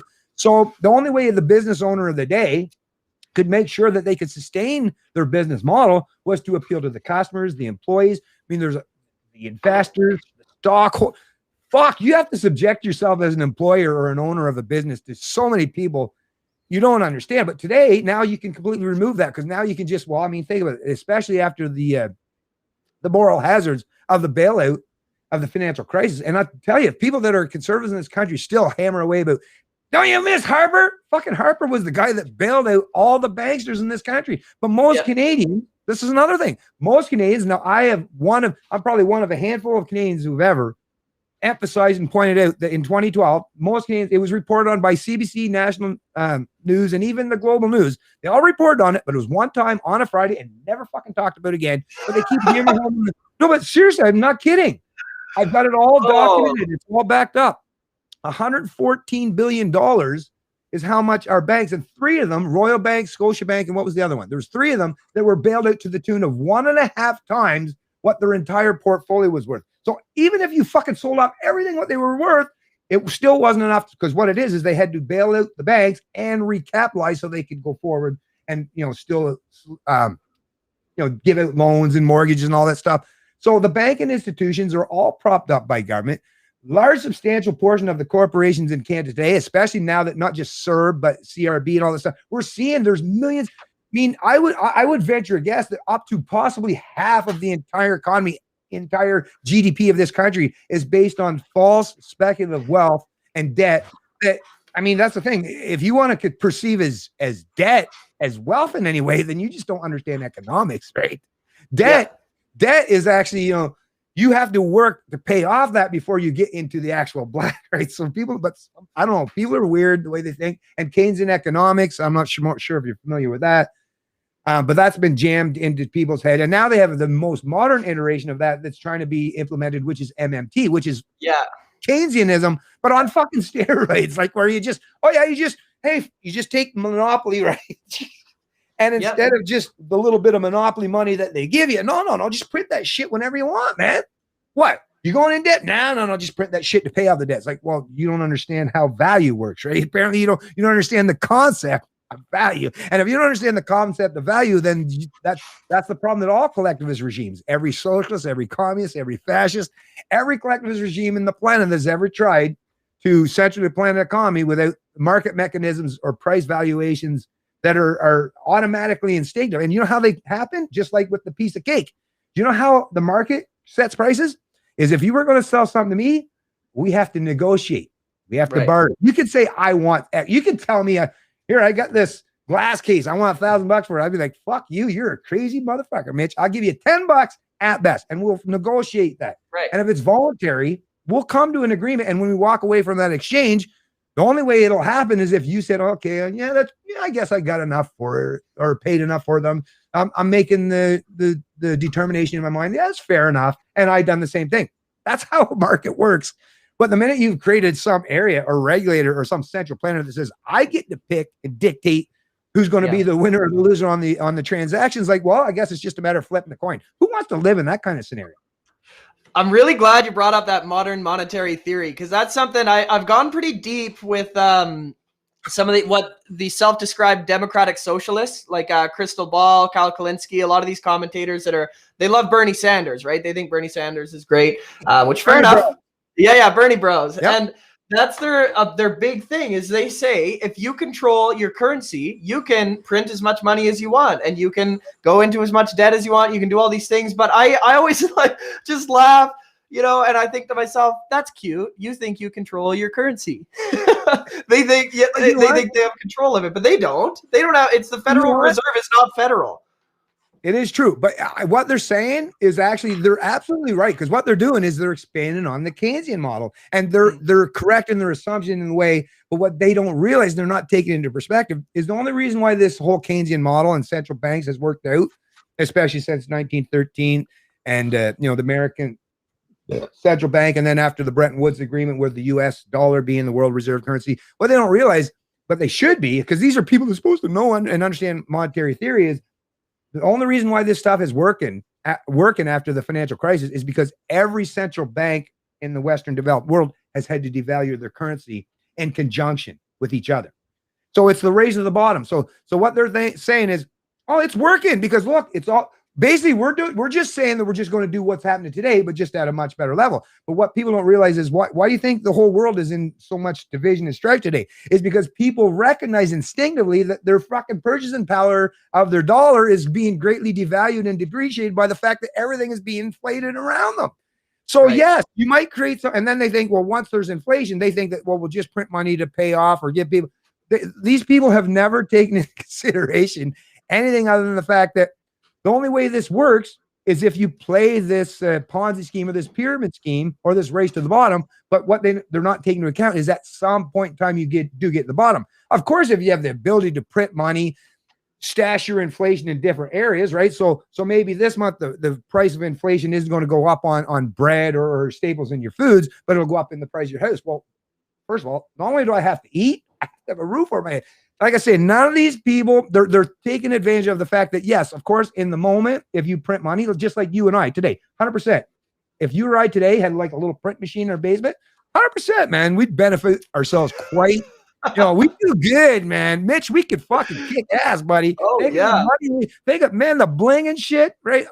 Hey, never mind these homemade, where you just got to build your own little studios like Tom McDonald. No, we could fucking pay the big wigs, right? To build. No, but I'm saying, but eventually we'd find out that actually that money now is worth so much less that next time we go to print, now rather than run that printer for an hour, now we got to run it for like fucking 24 hours because now the money's so devalued. But now run that printer for 24 hours. Well, shit's going to wear the part. None of these people are taking into account any of the other. Once again, now I'm kind of using a different analogy here just to kind of give people a little better understanding of things. But they're not realizing the unintended long-term or medium-term consequences of just playing this game where you just print money to stimulate the economy. Sure, you can do it now. Just like if I steal from my neighbor and spend that money, I benefit myself. But you better believe there's probably going to be some negative consequences from stealing fucking money from my neighbor at some point, right? So this is the problem: is it's always sounds good only up till and if you're willing to reject it. Other people are going to offer different perspectives or the spoilers to your dystopian print money premise, right? Yeah, absolutely. But I have a lot of faith. Again in these Gen Z people because a lot of them are falling into that Bernie bro category, and we see it with Jagmeet Singh. And all of those people I find are really good at identifying problems. They're really, really good at it. That they'll talk about how it's corporate donations are bribes and they're buying policy. They'll talk about stuff like that. And they'll see that, just all kinds of different things like that they understand and hammer on. The problem is that their solutions are completely retarded. But no offense or anything, right?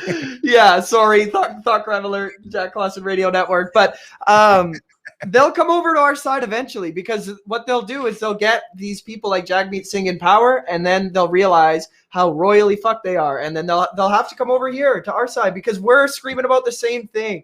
We're screaming about like this expansive power of corporate interest and all these things. And it's like you said, it's not that big business is inherently bad. It's when they have bought the people that have a monopoly on force. They've bought the men with guns while they're paying to take our guns away. That's the problem. It's not that big business exists. It's the power that they're able to wield because they have all the wealth, and so they fund these big party campaigns. And that's why I'm very excited seeing these libertarians running and independents and all these different people, man. It's exciting. I think it's going to be a real genuine grassroots blue collar movement in this country that we're going to see. And we're seeing it at the rallies. If anybody's listening live, we're meeting in Kelowna at Stewart Park noon today. Don't listen to the mayor. We're having the mega rally. People are coming from all over the valley. They're coming from Kamloops. It's going to be huge, man. I'm pretty pumped. Yeah, and when you're talking about businesses, I just got to state that because I have lots of not just friends and family members that are business owners and entrepreneurs, and I got to say once again, it is really difficult, and especially if you're growing in any point. Small business is a little bit easier, but if you're a medium to large business in any stretch, you've basically set up in the current scenario and situation we function in, you have to sell yourself. You've basically said, because the way the government and the state has so much interjection and intervention in the economy that you basically have to kiss the ring if you want to function in this economy. So I don't blame everyone, right? I don't to me, this is the thing. Just give them to me. Right now, the system is set up so that it automatically incentivizes everyone to participate in nefarious and unethical ways in the economy. To me, all I'm saying is take away, like I say, remove the gun from the equation. Let's get back to more voluntary means in exchange. And you'll get, like I say, that's the best and the brightest, the good people with the best intentions, right? That's who's going to rise to the top in any scenario where it's voluntary exchange. But when you're functioning in a system where it's all about regulatory capture. I mean, look at Facebook. Facebook, the Chang guy, right? The Canadian Facebook representative here in Canada basically come out and said, listen, we need you to regulate us. And the reason why they're doing that is because they could do it. I mean, fucking Facebook has what? Thousands and thousands, tens of thousands of employees to regulate. But what it is they want the government to do that because then government is solely responsible and culpable. Then the taxpayers on the hook. Then they can become the new monopoly. They can become the new Bell, the new Rogers, right? But in the internet space or in the social media spaces. So listen, to me, as much as I'm not happy with the fact that Twitter and some of these other, they fuck with me, even not too much, mind you, because I mind my P's and Q's much better than most. I don't do stupid things. I don't say stupid things for the most part, but I do recognize that they are trying to manipulate and pick winners or losers in the social media space. But rather than regulate them, I've offered 2 suggestions that I think would be beneficial, and especially for the American, because the American is one who sets the precedent mostly for freedom of speech in terms of the Section 230 protections. And I've even mentioned this to people who have been talking about this, is since there's already rules on the book, no new legislation, no new regulations has to be introduced, just the clarity of the language. So what I would suggest, if you're a congressman or a senator, congressman, congresswoman, congressperson, congress-kind, whatever, but is just a simple matter of clarifying the language in Section 230. So to me, it should be a matter of, if you want to be a social media platform, just like if you want to be any kind of media platform or any provider of any utility, right? So the television, I use this actually on my, I put this out there on my social media page yesterday. Would you be willing to allow, like the phone company, which is private, right? Bell is a private company. Rogers is a private company. But would you be willing to allow Bell or Rogers to be listening in every time you're talking to somebody, whoever you are, listening to your conversation and saying, oh, fact check, that shit's not true. And what they just, nobody would be willing to put up with that fucking shit, right? I should be able, even if I want to lie my ass off. So did I break any fucking law? Did I hurt someone? No. So all, to me, as far as I'm concerned, is just clarify the language in Section 230 so that these companies have to pick one or the other, right? If you want to be afforded all the protections of 230, where you're not liable, responsible for what's uploaded on your platform, which if I was a social media exec, I'd be like, yeah, please, I'll take that, because there's no way I'm going to be able to patrol or police everything, billions of people that are uploaded on my platform. So I was like, yes, please give me that protection so I don't have to fucking waste so much money, time, and resources. And if people do things that are illegal, call the cops. That's what the fucking law's for, right? Call the cops. If somebody's saying, go kill this person or is advocating for violence, that's what the law is there for. You don't need no regulation. You don't need to reinvent the wheel. But it's a matter of, you have to choose. Do you want to editorialize? Do you want to be a publisher? If you do, well, then you have to go by all the rules, like the New York Post, the New York Times, or anyone else that gets to control and regulate what's allowed on the platform. You follow those rules. Whereas if you just want to be a provider of a platform, right, then you have to take your hands off. And luckily, government regulation, as it currently stands, if it's clarified, says you can take your hands off and allow everything to function, and you're not going to be held responsible. Like, to me, it's so fucked up that these social media fucks, like, talk about greedy. You already have got that protection, and you still want to. So that's the part, to me, is like, no, I'd rather just use my alternative platforms such as Gab, Minds. There's a new one on now, Friendster, ThinkSpot, Locals, all kinds of different social media platforms on. Like, but if Facebook wants to fuck with me, I don't want to take them out. I don't want government to take them out. I'll just find somewhere else to go to. I don't need government to tell me what to do or where to go. I'm a big boy, right? I'm a man. I can actually stand my own 2 feet, right? So to me, that's the part that drives me nuts. Just stop looking for regulations, stop using, but build the infrastructure, right? So that people do have areas where they can gravitate to. Because I'll tell you, one thing you'll recognize probably, I think is probably going to play out for the next little while if people would just do it, is these leftists, man, I think the only thing that gives them anything to live for every day is having some right winger or someone that they perceive as their opponent to gang on, bully, or intimidate, or pick on. If you've removed yourself if you vacated their space and they no longer have you to pick on, they might start turning inwards on each other. Right? Oh, they will. They will. So once again, I'm not even saying to vacate the space. Hey, maybe if you want to stay in that space, what I do is I stay in the big platform space as much as I can. But I also know there's other spaces where I can go to. So I get the best of both worlds, or multiple worlds. That's the beautiful thing about freedom and competition, is I don't need anyone to silence or suppress or destroy Facebook's ability to do whatever they want. Their business model is going to rise or fall based on what people are willing to put up with. And if more and more people are willing to put up with them, silence and suppressing people, well, the only people that will end up eventually on those platforms are people who like silence and oppressing people. That probably won't last very long, right? So this is the thing. We don't need government regulation to dictate, control, or micromanage any aspect of our social or online or any part of our life. We just need to have the freedom That's it. At the end of the day, all we need is the freedom to find our own spaces and navigate our own life and our own areas of our social and economic spheres as we see fit, as long as we're not harming people. And if we just have that's all we require, and give that to human beings, man, we can do so much with that little bit. But we need that seed. Without that seed, we'll never sprout. Absolutely. Absolutely. And it is shifting into this kind of a cool new world as far as social media goes. And I hope that it can keep this up. I don't have faith just because of the power that they have over URLs and domain names and stuff like that. But for myself, I try to be careful on YouTube and Facebook and places like that. But if I want to go Wild West, I've got my Telegram account, the Redpill Nation. And I've also got our URL, which is thoughtcrimes.ca. And these different outlets that we can work with, and it's going that direction, and that's actually not such a bad thing. That you got to be careful on certain places and be more civil and stuff like that, and then while out on Telegram where people have to opt in to see it and that kind of stuff. But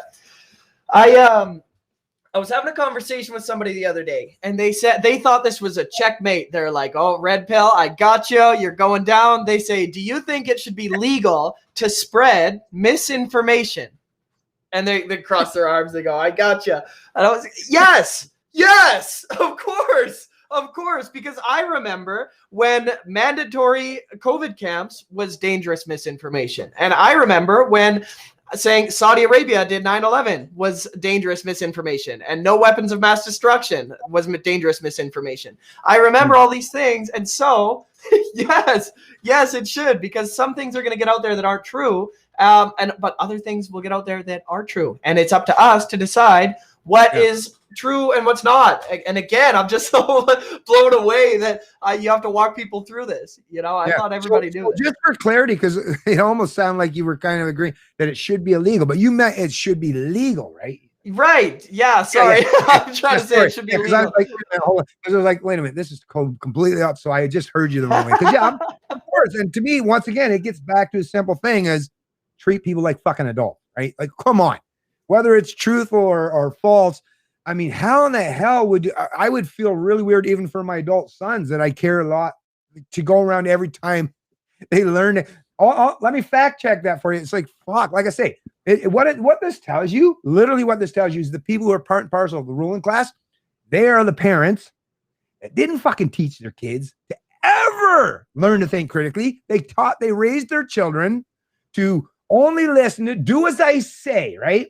So now it's like, oh, fuck. That's the only way. Well, if you've raised your children, or if the people that in your immediate environment or atmosphere are only beholden and subjected to the whims of what you say or your edicts, well, that's your fault. Don't fucking try to bring down the rest of society or suppress freedom of speech or our ability to think critically or individually just by the sheer fact that you failed miserably in your ability to teach your own children to think critically, and you just have to always micromanage every aspect of life from the top down forever. I wouldn't want to live in your fucking head in your space, and I sure as shit would have never wanted to been your children, I'll tell you that. But yeah, people like myself, like I say, I lead by example. I have two sons that can show, anyone that ever wants to talk or meet anyone, you'll see that these are people, once again, that think critically. They're the exceptions. They're the outliers to the norm. And I'm all for that. Tell the truth today, I love being in the minority because I don't want to be part of the NPC today. And I can't believe that most people would even want to. That's so weird. Do you not have any self-esteem? Like to just be molded into the collective and not have any unique characteristics or anything that gives you anything of self-esteem or self-respect. No wonder these people are willing to conform and subject themselves to anything, because that's what they're taught every day is you as a person, the only thing that you represent is whatever you can bring or provide to the collective. It's like, well, fuck, no wonder these people are so willing to subject themselves so readily. And like I say, I would feel miserable. I wouldn't want to live if I raised my kids or had anyone that was influenced by me that were just willing to subject themselves to my whims. Man, that would be rough. I'd feel like I failed miserably. Oh yeah, isn't it embarrassing? It's so embarrassing. Just like this, these people are walking around like, govern me, daddy. I want that big government to spank me when I'm bad, and I want it to feed me when I'm hungry. Give me that bottle, big daddy state. I'm so sick of it. I'm so sick of it because I must just be out of my mind or something. But everybody around me is just begging for more government, and I can't believe it. I can't believe it because that's what they want. But I don't know. We'll change the world with shows like this, right? Can I just give you a little piece of advice? Because this is something I do for myself all the time. Because you are in the mindset, and you definitely are not only acknowledge and accept that you are definitely, an exception to most of your peers, no doubt about it. But what I would definitely suggest and recommend is, and I know because I've even made this mistake, but don't use that as something to beat other people over the head over, like, oh, I'm so much smarter or what. Because I've even done that a couple times myself, and that's actually the most counterintuitive and counterproductive thing that you could ever fucking do. But if you're good at articulating your message in a way, and if people, that's the other thing too, if you, and I would imagine you probably have, if you've spent most of your life so that people actually respect you, because you probably, I would imagine anyways, based on what I know of you already so far, is you've probably lived your life being a pretty respectable guy anyways. And if you've already got the reputation of being a pretty respectful guy, just use some of these things. And sometimes even myself, I find the Socratic method and just asking people to offer their own and maybe put things in there so that they're thinking about it and they're actually coming to drawing their own conclusion themselves. I think that's the best way for us to help educate and inform others, because you know yourself, and I've learned this too, is the minute you're finger wagging at someone and telling them like, oh, you folks just don't know. And that is something I think libertarians, especially when we first learn about these things, like, oh man, I feel like I'm so much more knowledgeable than so many people. But there's a way that you can express that and get that out that I think would be more beneficial and not so counterproductive. And obviously the counterproductive part is trying to beat people overhead with your, obviously intellectual or moral superiority, which you obviously possess because you understand that force is a means to an end, no matter who's, in possession of the club. I mean, that's just a normal thing, but just understand that the people who are opposing you, they've been told so much shit. And then what it is it's not that they don't understand morality. It's just that they've never scratched below that surface. And maybe you could be that person, just like what I do on a regular basis. Just give them that little, just drop that red pill a little bit like your show, right? It's just drop that in there and let them swallow that and let them go through their own little journey, right?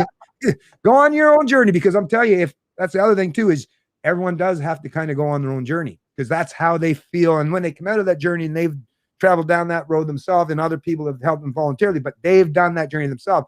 Now you've got someone that's got the right mindset, and they're not going to be easily or conducive to having other people subject them to, once again, more top-down authoritarian or rhetoric that will appeal to that inner, animal spirit or our monkey brain, and then they won't be thinking critically. That's what we need at the end of the day. So to me, once again, back to the whole thing is, we can talk about this stuff, we can, vote, we can protest, we can petition, but at the end of the day, I think the most important thing we can do, especially living in the age of information, is just keep telling people the important aspects of what it is to be a free human being, and not in a manner that you have to adopt this, or you must do this, or you must do this, but that this is what's been beneficial to me. It's always proven to be beneficial in my life. Every time I've treated people voluntarily, as a means of interacting socially, economically, it's all doesn't mean that there's no such thing as bad things will happen, but I'm telling you, you're going to live a much more prosperous, healthy, and fruitful life if you spend most of your time gravitating towards voluntary means in the market in terms of exchange, rather than looking towards government. Government may be efficient. I mean, come on.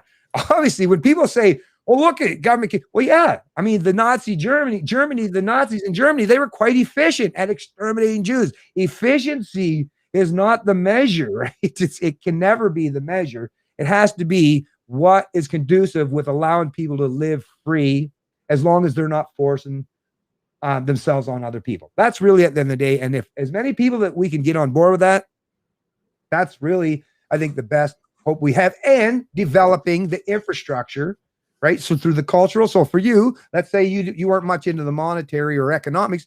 Maybe you'll be a cultural driver by your show and your music. That's great. That's great. You have no idea the dividends that might pay off for you in the future for doing so. Put in the work now. They might return you multitudes in the future, right? And that's a great thing. Other people might be, come on, we already got Bitcoin, we got Ethereum, we got all kinds of, there's all kinds of people out there that'll come up with all different ways and methods. The only thing that we require at the end of the day is at least they have the freedom to bring these ideas and these concepts to fruition. If we have that, then yeah, we'll have our opportunity and our chance to gain back the freedoms and hopefully expand upon them to the point where the 21st century isn't the precipice of going back into the dark ages, but expanded upon all those Enlightenment era ideas that happened 100 years ago and bring humanity to evolve to the point where we genuinely do maybe strive and achieve some semblance of respect of individual freedom on the global scale. Because I'm not against global freedom. I'm against global slavery. Right? It's a radical opinion. Listen, that's very well put. Very well put. And it's great advice for me. You know, a lot of us have come up in this new political age and we've based our whole thing around owning the libs and these different ideas. And as fun as that is, it's too late. It's too late. And we've lost too many liberties, and it's time to come together under this banner of, freedom-oriented people. And I really appreciate you coming on my show, and I appreciate your advice. And I hope also, Bennett, if you ever have a criticism, if you hear me say something, feel free to hit me up, man. I'll never get butt hurt. And I would do it in a respectful manner because, like I said, even early on, the only way I've ever advanced and developed anything is because someone had to point out where I was fucking up. Yeah. Unfortunately, it's a tough one, but I'm glad you have the strength, the rigidity, and the resolve. That's like you're not going to get butt hurt just because I'm an alpha male. Exactly. Can't hurt me. Exactly. But yeah, and as far as tying this up and what you're saying, I actually did a video recently. It was a reference, a Reason article. If anyone wants to check it out in my past.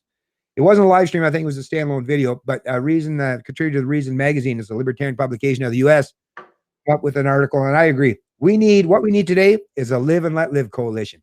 Fuck, who cares what your background, your history, what your political leanings, what your ideology, none of that shit. I didn't care if you want to call yourself a libertarian.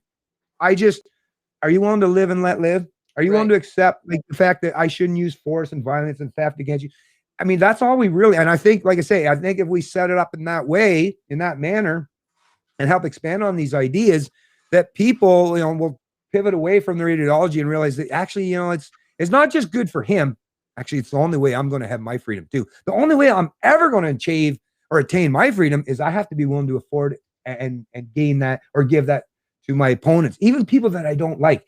And if we can get to that point, like I say, the fucking sky's the limit. Because not only do we have the age of information, but we're in the most advanced, they call it the fourth cycle of not just the industrial revolution, but we're the fourth revolution in terms of, like I say, it's not just the sky, the universe is a limit. If we could just get beyond this constant, infighting and bickering over who gets to control and dominate each other, rather than let's like I said, let's just allow each other to live the way we see fit, as long as we're not using force, violence, and theft towards each other, and allow that freedom and the amazing benefits that come from that freedom. Because once again, the U.S. went from a ragtag, 13 colonies to the most dominant, powerful nation on the planet. And it's not because of the state. It's because of the freedom that was entailed and enshrined at the beginning, right? It was the freedom that brought that to fruition. And actually, you're seeing the decline of America today, and it's because of the destruction of those freedoms. So let's not lose them. Let's not forget about them. Let's bring them back and expand upon them, because that's what evolution is. And we are humans at the end of the day. We're not supposed to devolve. We're not supposed to regress. We are supposed to evolve. And just like my expression I use so many times is people like the revolution, right? Well, revolution literally and specifically says that you end up back in the same place. That is what it is to evolve, right? Evolution means we advance and move forward. So tell you the truth, as a libertarian, I would suggest, and I'll point out to the progressives, that I'm far more progressive than you folks should ever be. Because progressive, in terms of what I understand it, means progressing towards freedom and liberty, not progressing towards tyranny. So let's keep that as an emphasis. And let's show the people who are claiming to be the progressives how to truly be progressive, how to truly bring freedom to fruition. And it's not by the state. It's truly, there's only one way we get there, and it's through liberty, folks. That's it. That's it. Well put, Bennett. You're killing it as per usual, man. Thanks so much for coming on. And thanks you people for tuning in. We appreciate you guys. Much love. And if you guys want to be, hardcore alpha males like me and my new friend Bennett here, just email theresistance144@protonmail.com. We got hats, we got visors, we got sweaters, we got all the goodies. And look at this. If you want to resist this medical tyranny that we find ourselves under, buy a sweater, come to a march. And I'm actually heading to a march right now. I'm heading to Kelowna. It's at Stewart Park at noon. And if anybody's still on the live, I hope you come out and say what's up to the red-pilled rapper from thoughtcrimes.ca. Goodbye, people. Right on. All this stuff is in the description of your videos when you put them up, right? Which stuff? Like for your merch and all that stuff? Yeah, it will be. Yeah. It's not right now. Put all that stuff in there, because I'll tell you, as soon as this is up, I'll definitely be looking at. I'll probably want to grab one of those hoodies or something, maybe even the cap or something. But I definitely want to check that out, and I definitely want to support you, young man, because, like I say, really appreciate it for all that you're doing. And for anyone out there, like say, if you know anyone else that wants to talk with me or reach across into any divide, I don't care, even if they're a communist or a socialist, whatever the hell they are, I'm always willing to talk to anybody, because at the end of the day, like I say, I think once we've actually had the opportunity to speak to each other, you know, we can get past the innuendo, the bullshit, the rhetoric. And I think that's what it is to be. Once we talk to each other, we can actually delve down into finding who we are, what we're all about, what we represent, and can we truly be trusted and respected travelers that are at least, once again, having that live, let live mentality. And if you're in that, like I say, even if you're a communist, you want to set up your commune, I'm all for it. Just don't try to force me into it. But yeah, put all that stuff, like I say, put that stuff and anything else that you want to reference there. And I'll make sure that I'll share your stuff with on all my other social media pages. And I'll definitely want to reach out and talk to you at some point in time going forward, and probably bring you in on my channel too as well, if you would. Hey, I'd love that. I'd love that. Thanks so much. All right, we're out of here, people. Be brave, live free, take your vitamin D, and hug your family. And don't tread on me. Liberty.